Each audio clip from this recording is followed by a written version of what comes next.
Hi, and welcome to the Same 24 Hours podcast. I'm Meredith Atwood, author of the book, The Year of No Nonsense. I'm a former attorney turned writer, speaker, and Ironman triathlete. Although right now, all I really like to do is lift weights. We all have the same 24 hours, but it's what we do in those hours that leads to our greatest health, happiness, and success. It's my goal to crack the code on a life of less nonsense so we can all make the most of our 24 hours.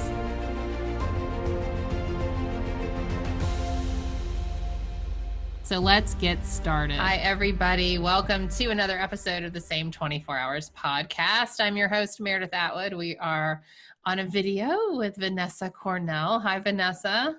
Hi, Meredith. I'm so happy to be here. So glad you're here. So Vanessa is the founder of NUSHU, and we'll get into that a little bit more as we go. But offline, we were starting to talk about getting woke in light of everything that's going on and how using our platforms and our particular audience and lanes to do good where we can and to figure out what our voice is and how to make change in our own little world. And so I was like, let's just record because we're talking about all this stuff. So first of all, how are you doing?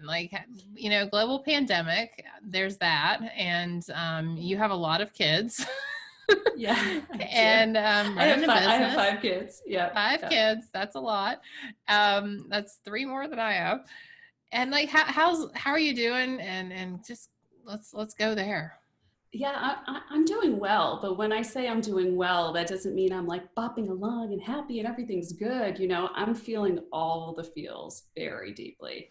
I felt them deeply when the pandemic happened. I went through a wave of tremendous grief. I'm feeling them now in a deep way, lots of different feelings intensely.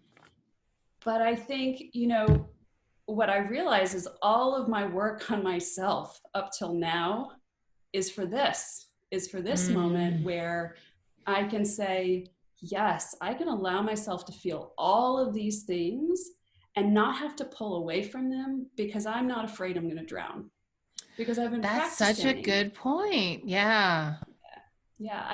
I've been practicing feeling the bad feelings and knowing that the only way through is through. And, all of those feelings I'm not pretending that there haven't been lots of moments where there have been instincts to run away, to numb, to hide, to make it go away, to self-soothe. But I catch them. I see them. I'm like, oh, there you are. I know you trying to run away from those hard feelings, trying to run away from that feeling of shame, especially shame. Shame's one that I really, really don't enjoy, But Right. There's so much information there. And the only way to really get the information is to sit in it.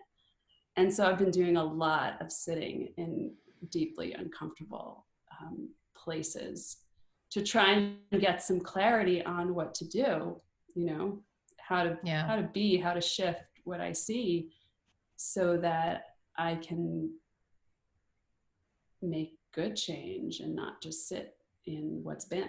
So So I'm good, but that doesn't mean I'm like great. You're good, but not great. I don't feel anything. I only feel the good feelings. Like that's not what I mean. I just mean right. It's an intense period because it should be intense.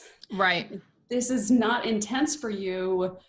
You need to go work on not numbing yourself from what's happening. You raise a good intense point.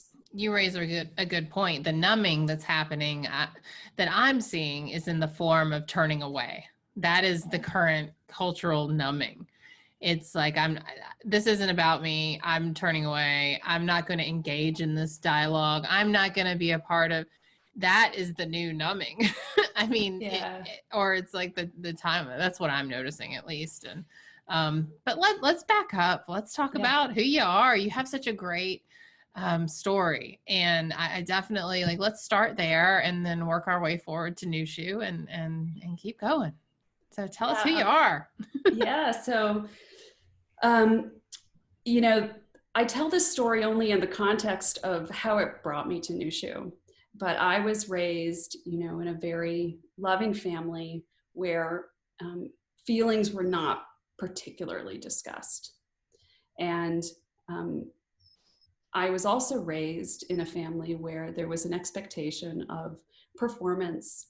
There was an expectation of perfection, and I was rewarded for that. And I was good in school, and I was good at sports, and I got a lot of positive feedback for that. So I learned very early on, I know how to be worthy of love. I'm going to be perfect for everybody around me, and I'm going to take care of everybody around me. Yes. And that is the narrative that went through, you know, school, after school. And I continued that when I got married and I had children, and I had 5 kids in 6 years and was pregnant, breastfeeding, or both for 8. And I was just, you know, I just got it done, and I put my head down and I did it, and I didn't complain.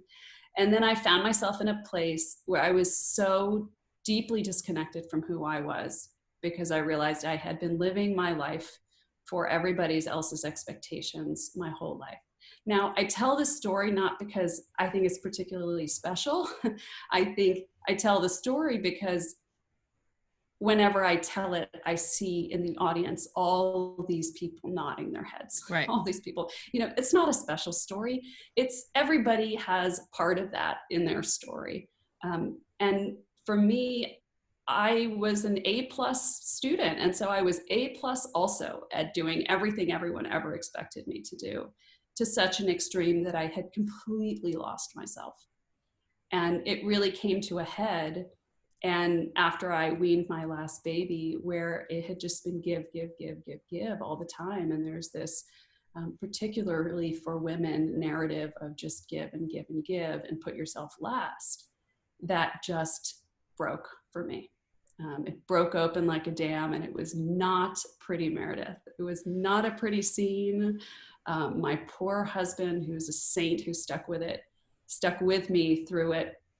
But it broke me open to a rediscovery of who I was and what I needed and what my voice could be and what I could do in the world. And that was really the origin of NUSHU. And there's been so much learning and continuous learning through the process of trying to understand where my truth lies, where my path is. And I see my work in the world as just listening and paying attention to hear and know what I already have inside, which is a true path of what I'm supposed to be doing. That's my faith system. That's what I believe. And I think I'm getting closer in my work because it feels really right. Yeah. Yeah. So what does NUSHU mean? I love the meaning behind the word NUSHU. Yeah. So NUSHU literally in Chinese means women's language. Nu is woman and shu is language. And NUSHU was a language in ancient China that was developed by women to communicate with each other because they were denied formal education. And so no men ever spoke NUSHU. Women spoke it amongst each other, and it was a written language, a phonetic language. It was also a language of tribute. They used to write it on fans or embroider it into gowns as women or girls would leave the village during rites of passage. So it's this hidden women's language. And, you know, I went through this whole branding exercise, right? Where it's like, you've got all the names and you know, want to hire these fancy companies. And it was the first name I ever thought of. And then after, you know, I don't know how many names, of course, I came back to the first name I thought of that I questioned and then realized, no, that's actually it. It's really good. Because I didn't know that I knew NUSHU, but I didn't know the story until you were on that call with Handel Group. Yeah. And I was like, oh my gosh, that's great. So yeah, good for you to go back to that, because it sums it up so well. I mean, the mission, the language is very good. So what is NUSHU about? Yeah. So NUSHU, when it started, was really about bringing together women around me who wanted to learn in the way that I did, who wanted to open their minds, who wanted to be curious about themselves, personal inquiry and growth, And what I did was I gathered these groups of women together, and I brought in teachers. So I brought in, Dr. Shafali and Kate Northrup and Bob Roth and all these wonderful teachers with great insights. And they were incredible, and people grew so much through that experience. But what I then realized was I had done two things. I had brought in great teachers, but I had also created an environment of safety where women were comfortable exploring these ideas. So there had to be trust there. There had to be a sense of, you can be open and honest with what's going on in your life and tell the truth, and you're not going to be judged in this space. And what I realized was that was the thing. That was the magic. It was that place where you could go and you could say the thing that was on your mind that you felt nobody wants to hear. And you could say that thing where you felt, oh, I'm a little bit ashamed of this, or I shouldn't feel this, or I shouldn't say this out loud. And what I saw over and over and over again was just the pure act of saying something out loud had such a catalytic effect. It was that just taking it outside of your head where it's spinning, voicing it and putting it out into the world, and being received by other people with non-judgment and love and compassion. And I saw again and again when people would say something out loud and somebody across the room would nod. Yeah. And I could see, oh, this is what's happening. There's healing happening on both sides. So people were sharing their stories, and I realized they were sitting in the seat of the healer and the healed simultaneously. It was healing them to tell their story, and they were sharing their story, and someone else was saying, I am not alone. I am not the only one. Yeah. And so this space of, we are not going to fix you in this space. This is not a workshop for your problems. You're not going to share your problem and we're going to give you advice and tell you what to do or teach you or guide you. We're not even going to do that. You're just going to say what you need to say, and that is enough, because you don't need to be fixed, and nothing about what you have to say needs to be fixed in this moment. It's just a place to say it out loud. And so I started facilitating groups with very clear boundaries on what the group was for and what the group was not, and the contract between people when they are in these groups and what they're doing for each other. And I really realized that this was an incredibly underutilized modality. So I'm not pretending that I've invented anything, right? I mean, people have been sitting in circles since the beginning of time, right? Like, this is not an invention. And there are women's circles that happen. There are men's circles that happen. There are groups that happen. They're happening, I'm not the only one doing this. But it's not in the mainstream in the way that I think it should. I think it's underutilized. So for example, meditation is not new, right? It's not even close to new, it's ancient. But now you can say to somebody, oh, do you have a meditation practice? And they might say, yes, I do, or no, I don't. But everybody knows what it is. And if you want it, you have access to it. Yoga is not new, right? Yoga is ancient. It's been around forever. But now you can say, do you have a yoga practice? You may not, you may or you may not, but you have access to it if you want. And to me, group is not in that category, and it should be.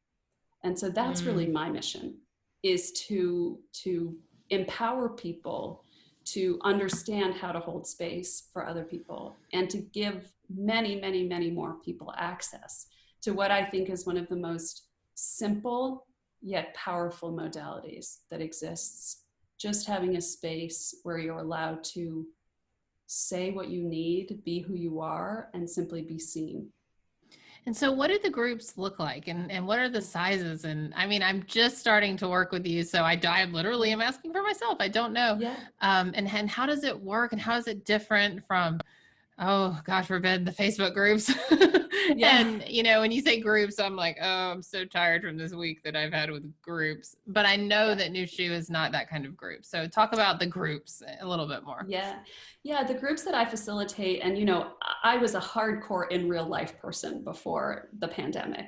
And so I've always done it in a room. I've always said, nervous system to nervous system. We're going to do this in a room together. And I've talked to a lot of people about that. And there is real truth to that, right? Putting nervous systems in a room together. When you say something that you feel is so shameful, and you are received by other nervous systems that say to you without words, it's okay, we love you. Yeah. Nothing that you said makes me want to pull away from you or pull my love away from you. That is deeply powerful. Especially growing up, like if you grew up in a family where you were performance based for love. Yeah. So to be in a room that no one cares that you made straight A's, that's not your worthiness. I can see how that would be very powerful. Yeah. So I started out, hardcore in a room in real life, but with the pandemic, I decided some connection is better than no connection. And I opened my mind to doing it virtually. And what I discovered is there are drawbacks and there are benefits to doing it virtually. I do groups from 8 to 12 people virtually, and it is extraordinary because what happens is you have somebody from Geneva and from San Francisco and from Toronto and from Buenos Aires, and the connection that is available across continents, across countries, and for people who might never have access to something like this is incredible. It's something I've discovered. I'm really grateful that I was forced to discover. But so I hold these groups. They're 8 to 12 people, and I bring strangers together in a room, and I set the framework for what the intention is. I set the framework for what we are doing, which is holding space for each other, what we are not doing, which is fixing or problem solving or therapy. And I share prompts for people to share. And the prompts can be pretty open-ended. And what I've discovered is I'll give people a couple of options and they'll take the prompt that triggers in them what they needed to share. So I've always felt very clear about one thing, and it was taught to me by a dear teacher of mine, which is it's for the facilitator, it's intention, not outcome. So in a group, if I as a facilitator am really focused on everyone opening up, I'm really going to get them to go deep. I'm really going to get them to share. That is for me. That is for me, not for them. And so for some people, a breakthrough will be to say, I don't really do feelings. I don't really do my own feelings. I had somebody in a group say to me, I don't really do feelings. And that's all she shared. And I was perfect for her. And then I might have someone who talks about something really intense that's happened and really shares and opens up to the group. And to me, those are equal. Did you have to wonder what the woman who said she didn't do feelings was doing there, though? I mean, it seems funny to want to be a part of a group. Yeah, I don't know. I mean, it's interesting. I mean, Meredith, I have seen people show up time and time and time again who are bursting to say something. Yeah. Because they have nowhere to say it. Yes. Because it's not socially acceptable to sit next to someone at a dinner table who says, how are you? And tell them the truth. Actually, you asked, let me tell you, like my marriage is falling apart. I feel that whatever. It's not acceptable. There's nowhere to say that. So I have a lot of people who are bursting. And then I think a lot of people who are just, they want to, but they're dipping their toe in. And I think that what I say to people is group is a safe place to dip your toe in. It's a safe place to dip your toe into real, honest truth telling. Because truth telling is hard out in the world with the baggage of the people and needing their approval and their love. And it's challenging, it's difficult, I get it. But group is not about go be the performative person or whatever your stuff is out in the world and then come and tell the truth in group where it's safe. No, group is about come and tell the truth and see what it feels like to tell the truth and have people not run away.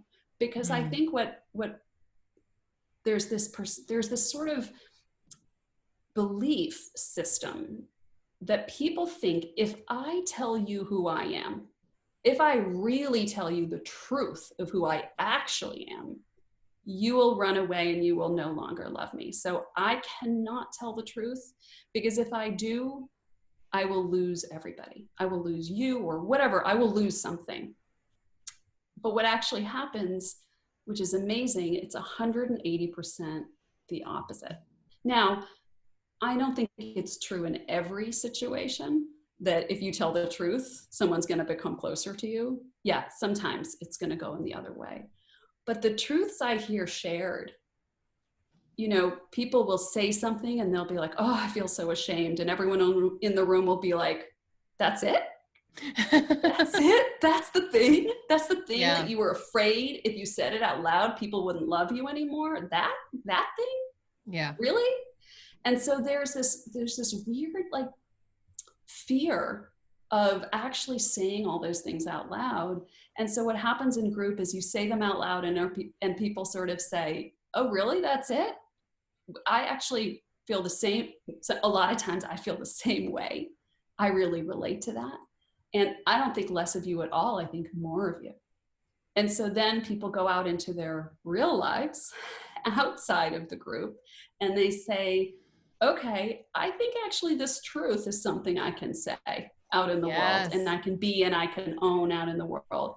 So it's not about, you know, do your life and then come into group and share in group and need to be in group for the rest of your life because that's the only place that's safe to tell the truth. Like, no, that's not the point. This is the place to practice in a place of love and compassion. And I think everybody needs that place of permission where we all sort of agree, like, I'll listen to your shit if you listen to mine.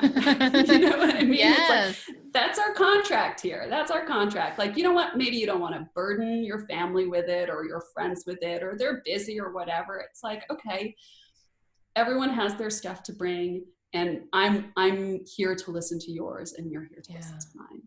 Oh, that's so good. So a couple of things I want to say in response to that. So several years ago, I had Lauren Zander on my podcast, like 3 years ago, the founder of the Handel Group. And she had said, you know, when you start to tell the truth, like you'll be set free. And she, you know, part of the Handel method is telling all your lies and all of, and I was like, this woman is a crazy person. Like I will never. Well, fast forward 3 years, I am absolutely ever. And I'm very mired in it. I'm training to be a coach, like all of it, like truth telling. And it's interesting because I had another conversation with a good friend 2 years ago. We were in Boston and we were talking about politics. And I said, I'm just not political on my social. It's just not who I am. It's not why people come to me. And she was like, really? That kind of surprises me about you. And I said, well, it's just how it is. And fast forward to 20 days ago. It changed because I've been telling the truth in other areas of my life. And when Ahmaud Arbery was killed, I could no longer be quiet because I had been practicing this truth. I'd been practicing it with my family. I had told my parents all my lies I had ever told them. And their response to all of my lies was exactly what you said. That's it. That's all you've lied to us about in your whole life. And I'm like, yes. And when you start to do that, when you start to tell your truth, and you're right, like a lot of people left me on social. Oh, well, goodbye. Bye. Good riddance. Bye. See you. But that is not the consequence of telling the truth. The consequence of telling the truth is you're free. And so I love what you're doing because it almost is like a practice, because once you're practicing truth telling, when you've never done it before, and not necessarily truth telling in a way like this is the truth, but in a way that this is my truth, everything begins to change. And then you can do it in the world. And then you do it on your social media and you don't care. Like I have had zero regrets about standing where I stand. Zero. I regret that I checked my inbox on Messenger. You know, I regret that I read some messages I got. But I don't regret telling the truth. Yeah. And so I love the work you're doing. It's so powerful. It has so many other implications. So good. Yeah. I mean, I think if you stand firmly in your truth, there is no one who can touch you. No. There is just no one who can touch you. It is the most powerful place to stand. And anyone who throws darts at you, they just deflect because they can't penetrate if you're really standing in that truth. And also if you've told the truth on yourself. So, you know, if you've been really honest about who you are, how you've messed up, all the lies you've told. And because I had an incident come down where these two people were talking about me on Messenger, and then they screenshotted it and posted it on their stories on Instagram about why they hated Meredith Atwood. And it was like, well, she was a drunk and she didn't take care of her kids and she said she was a fraud. And I'm like, yep. I sure did. I told you that. Like, tell me something new about me that I haven't told you. Like, they're just repeating my truth that, I was a sloppy drunk. Yeah, there's a New York Post article called "I Was a Bad Drunk Mom." I was interviewed for it. I told the New York Post.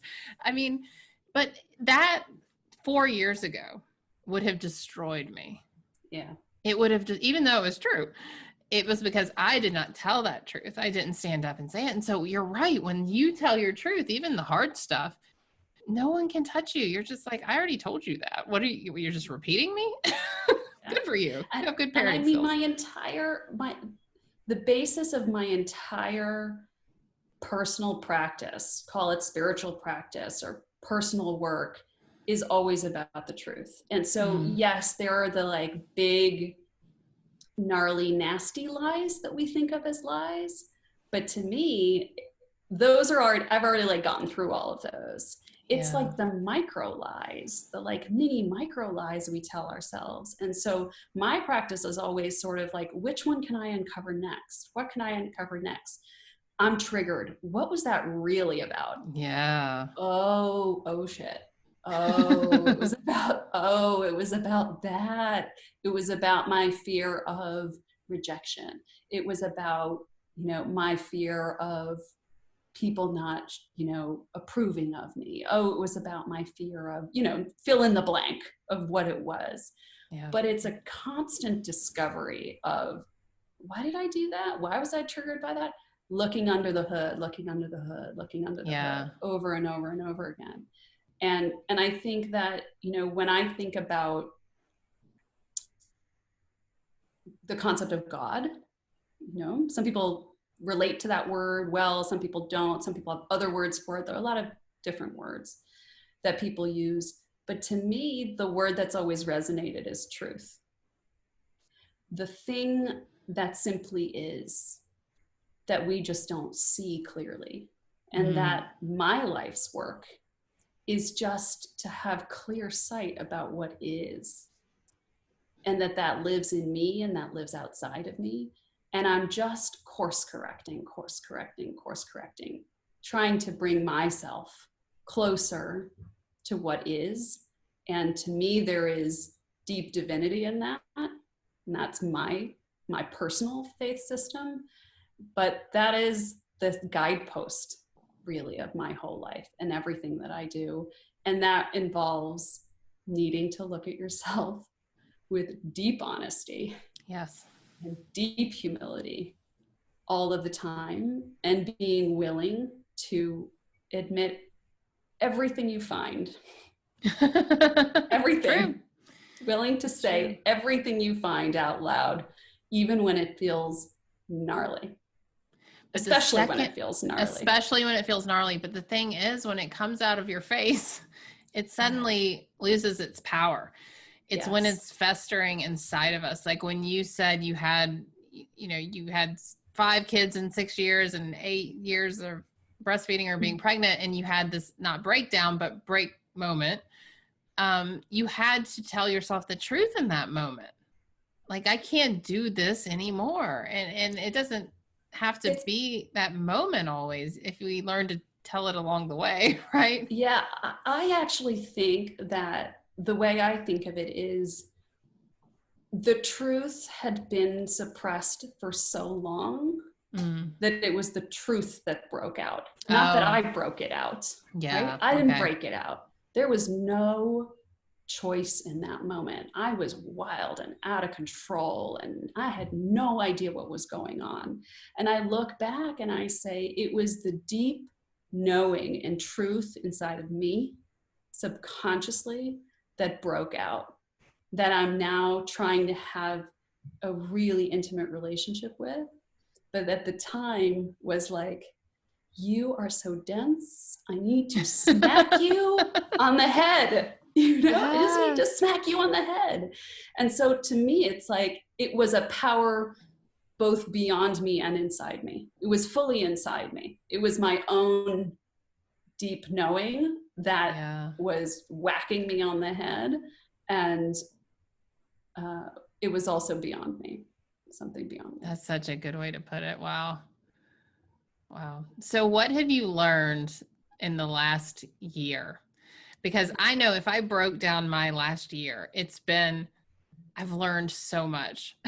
Like, so many life lessons. It's part of me is like, when am I going to stop learning all these life lessons? This is getting a little old, but the most profound lessons have happened in the last year and a half for me in my whole life. So what have you learned in the last year? And has it been, this obviously half of this year has been unexpected. But what are some things that you've learned?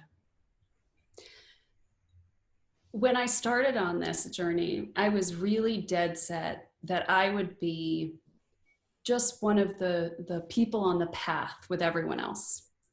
I was a gatherer, I was a creator of the container, but I was not a teacher and I was not a leader. I was just together with everyone. And I resisted and resisted and resisted this role of teacher for a long time, because it felt self-important. And I was afraid of allowing my ego to run away with me. So afraid that I was going to go in the complete opposite direction. And so what I've told people before, but of course hadn't listened to myself, was the thing that you're most afraid of is the thing you're least likely to become, because you are going to overcorrect for that over and over and over again. And so I realized I was keeping myself small.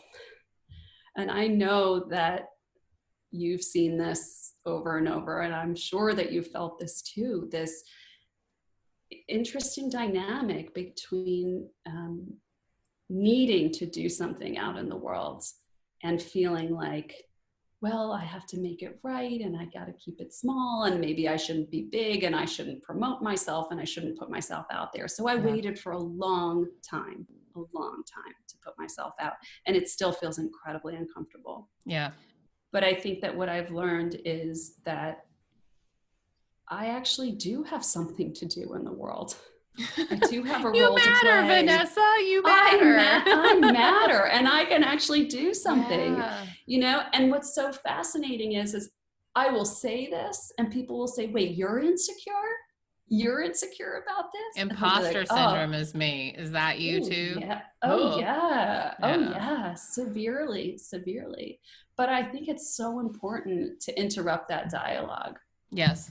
And so that's sort of, I don't know if it's something I've learned or a point of growth over the last year, but it's been a point of tremendous growth for me over the last year. And so what I'm doing now, and I've just finished my first one, is doing facilitator trainings for people to facilitate. Oh, very cool. Yeah. Wow. I mean, that's a huge step. It's a huge step. I tell you, Meredith, like the amount of shirts I sweat through and the amount of nights I didn't sleep, I was terrified. And then I did it with an amazing group of women. I started with a small cohort, 6 women. I'm going to do another one in July. It's the most rewarding thing I've ever done, even more than facilitating group, is helping people understand and empowering them to understand that with the right intention, that they can hold space for others.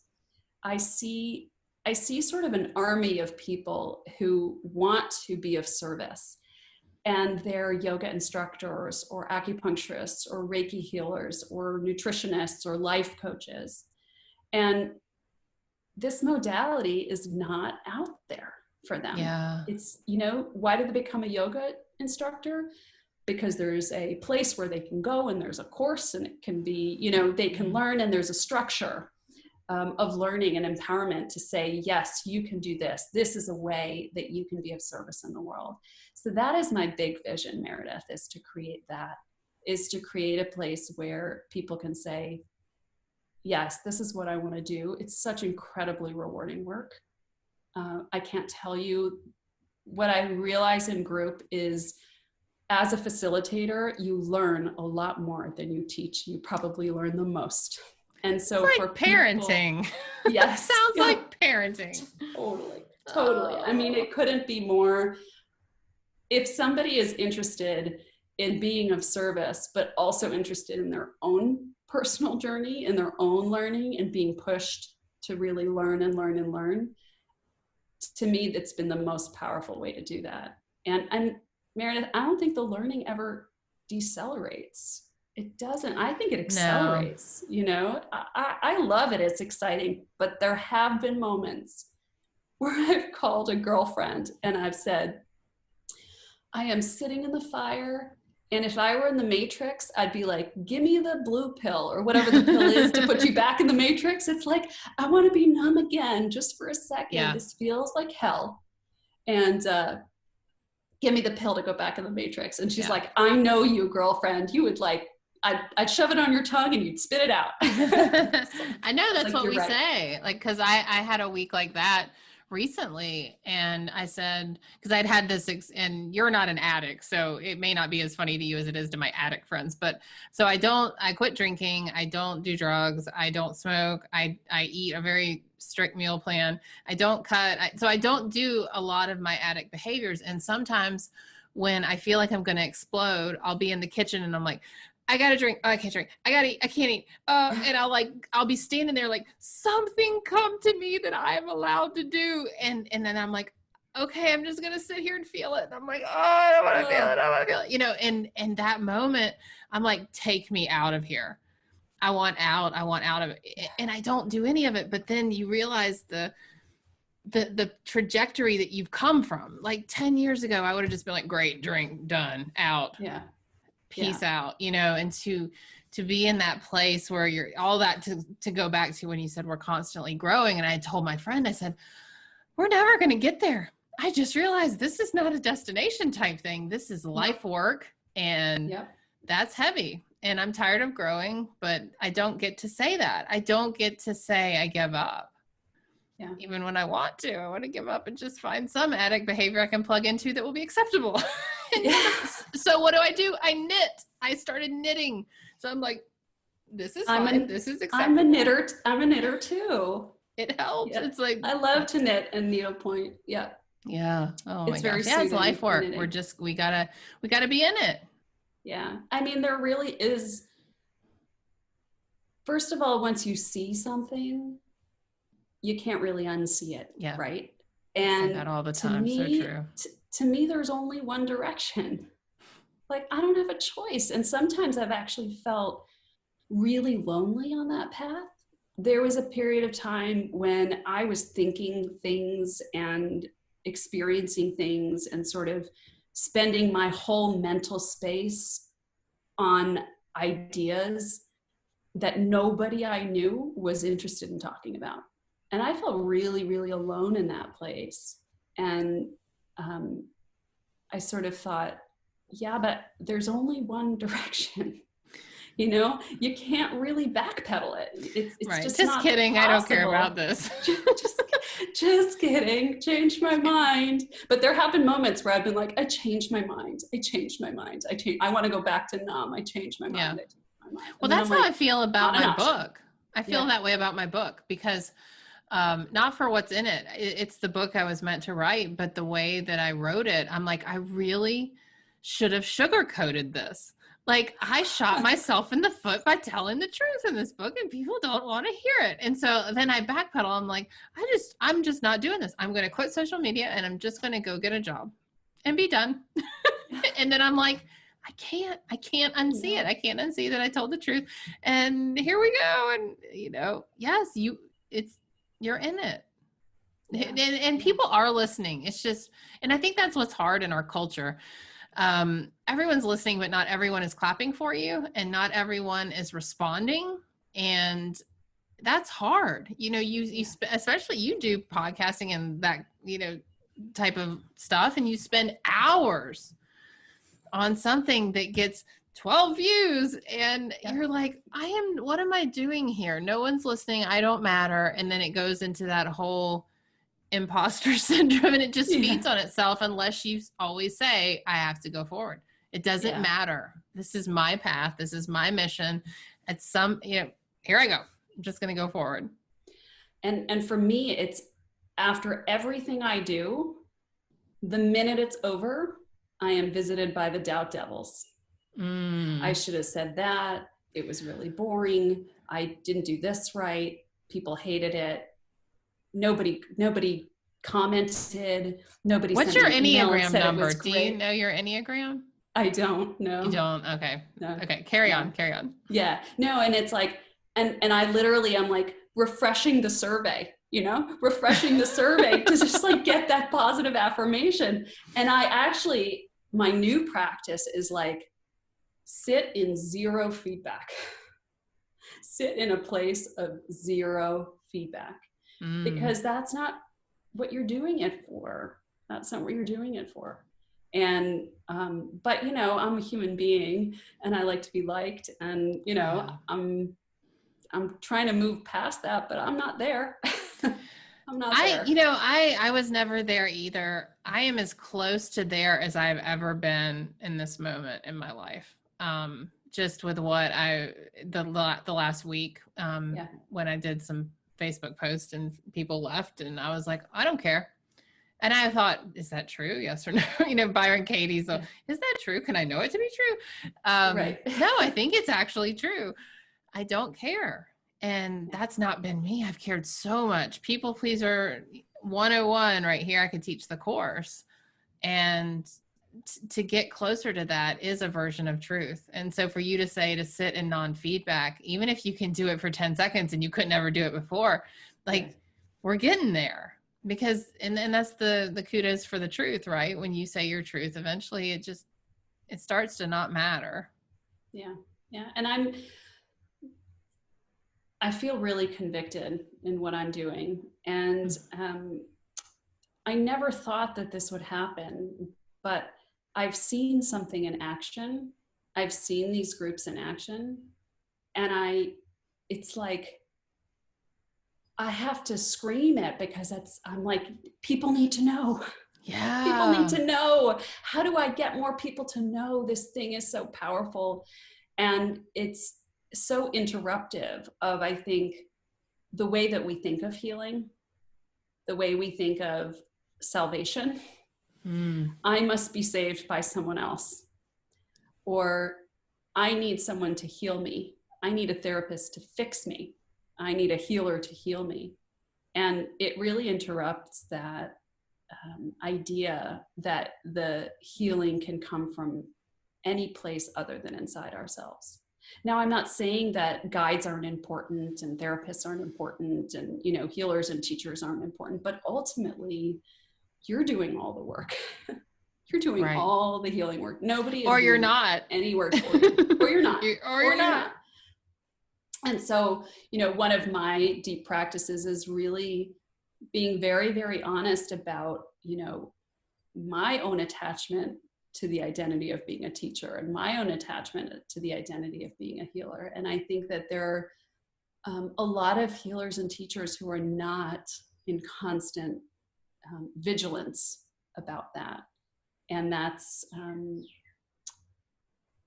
a space where people can understand in group that if somebody says, you need me, I will change your life, it is not true. And they should run. And they should run.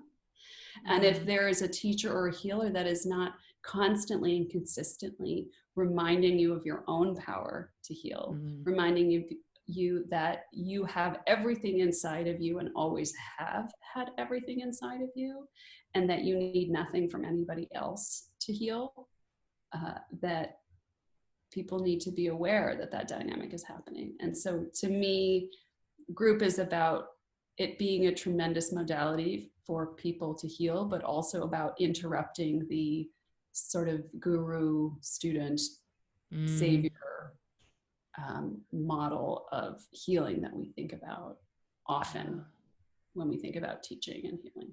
Yeah, good point. Well, Vanessa, where can we find more information? How do we be a part of groups and yeah, where do we go? So we're on Instagram at NUSHU, NUSHU. And then you can register for our newsletter on our website, which is just www.nushu.com. And all of our offerings for groups, and we're going to start doing some community live conversations and a thought leader series where I've had really wonderful people on, and I look forward, Meredith, to having you on also. That's right. Can't wait to talk to you, but we've had some great speakers. I do them on a weekly basis. So all of those offerings, if you sign up for the newsletter on nushu.com, you can receive. Very good. So the final question, I know you listen to my podcast, so you know what's coming. The podcast is called The Same 24 Hours, meaning that we all have the same 24 hours in our day.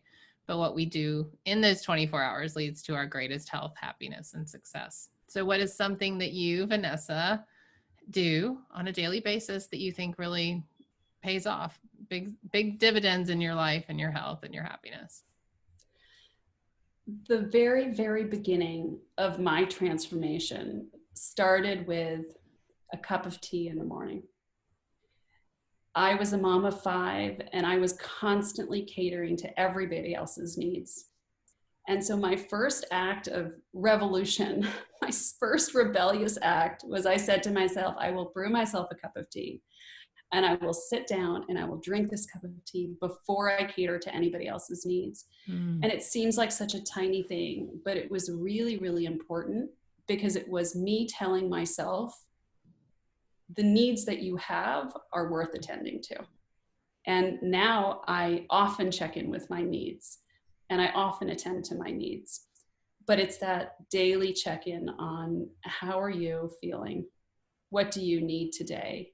And the sense of worth that I got from that first cup of tea when I said, you deserve to have your needs met.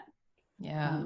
So for me, it's good. that the metaphorical cup of tea, whether it's a cup of tea or not, but something that reminds you that how you feel, what you need is important. So great. So great. Well, I look forward to being a part of NUSHU's Thought Leader series in a couple of weeks. So everyone go check out NUSHU. And thank you, Vanessa. This was wonderful. Thank you, Meredith. All right. I really appreciate being on. All right. Thank you.